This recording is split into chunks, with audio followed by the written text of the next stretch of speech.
This is a poor country, and it's a poor country because, we don't generate enough bang for the buck for every dollar or rupee of capital that we put to work. How on earth are you going to get rich coming to a poor country? I mean, it's something that it's inconceivable. I mean, how can you rob the poor and become rich? The answer that they give me is that no, over the long term you will become rich and hence we'll become richer. To which my question is that we'll become rich because we have robbed you. No, it's never going to be the other way around.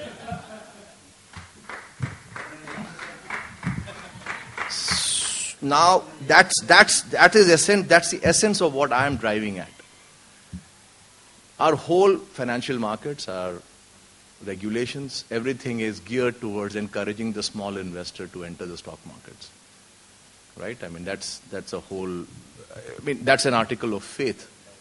Right? That the whole media, all of us in the financial markets, governments, regulators, all of them are into this whole game of getting small investors, Indian retail investors into the stock market. And I find that completely insane. In fact, I have spoken many times and I have suggested with complete lack of success, that please stop investor education programs. Please. And the reason why I say that is that a guy like me comes up, and there are 100 guys in the audience, maybe 200, maybe 50, and I tell them in 20 minutes what the whole game of investing is all about. And then that guy is going to start thinking that, hey, I know this game, and he's going to start playing from tomorrow. He's going to be wiped out by Wednesday. It's like teaching a guy, putting him in a net practice, in one of the schools and giving him, bowling at him 12 or 15 deliveries and then expecting him to go on and get 100 against Brett Lee. It's not going to happen. Okay? It's just not possible. So rather than give him a false sense of comfort, a false sense of confidence that now I know what this game is all about and I can be as good as anybody in this business, tell him this is not a game for you. Stay away. Go to State Bank of India fixed deposits. That's the best place for you. Open the markets only to one entity, which is the foreigners. Keep Indians out of it completely. Open it up only for foreigners. Now the nature of the beast is very simple. Foreigners, they will stampede into the markets when they realize that there is no competition. We all know the markets are all about a greater fool theory. That's the way this game works. No matter how much we try to intellectualize this game. So foreigners are going to come in. They are going to drive up the price of assets across the board in India. So they're going to start buying up cement plants which should cost like 4 crores a ton, at maybe 15 crores a ton. They'll start buying power plants which should be 4 crores a megawatt. They'll start paying like 25 crores a megawatt. I think they're already doing that. Last I checked. So they will, as they are wont to, they will go and drive up the price of all assets in India. They will create the mother of all bubbles. And when they've created the mother of all bubbles, as is again the nature of the beast, the bubble will collapse. When the bubble collapses, then you encourage all Indians to go into the markets and put their hard-earned savings, withdraw it from State Bank of India, and go and buy up at 2 crores a megawatt or 2 crores a ton. Now, in one swift move, you would have transferred huge wealth from foreigners into Indians' hands. Imagine, do this over a 5-year period, you will have something $150 billion, maybe $200 billion of foreign capital in. You can buy what the capital bought with $200 billion. You can probably buy it at the bottom of a bear market at maybe $30 billion. That's straight away $170 billion of wealth created.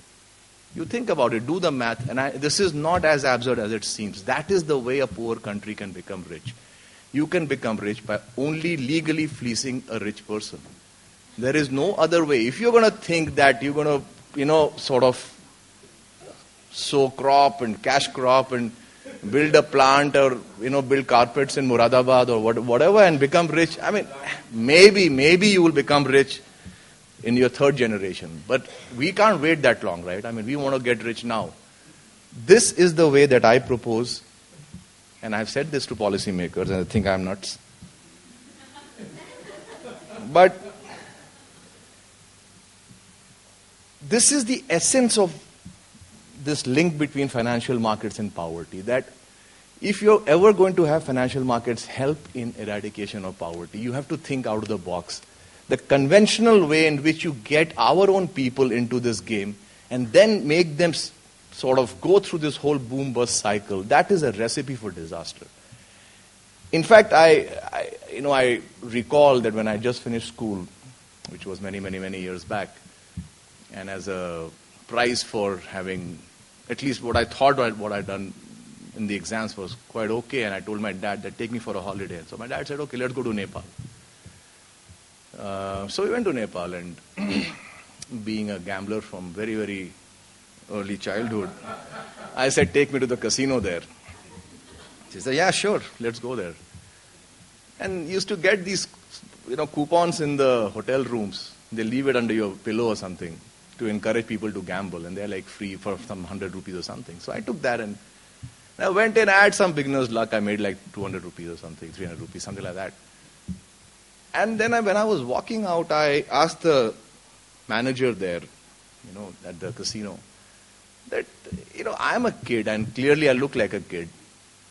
I mean, don't you have any sort of age restrictions or anything of that sort for people coming in to gamble? And he said, where are you from? I said, I'm from India. He said, no, for foreigners, there are no restrictions. The only guys we don't allow in here are Nepalese. I have never forgotten that. Exactly. Therein lies the whole centrality of what I'm trying to say. That allow the foreigners into this casino. They will fall over themselves, bid up prices of assets. One fine day, has anybody made money in casinos? You tell me. It's not possible, right? It's not possible. And if they do, then you can always beat them up in the basement. Right? That is the only way a casino can make money, right? So you have to think out of the box. This is my recipe for thinking out of the box to get at least somewhere close to, second world level, if not first world. In fact, I do sincerely believe that if this thing gets out before it's actually implemented, the foreigners may or may not come at all. So, exactly right.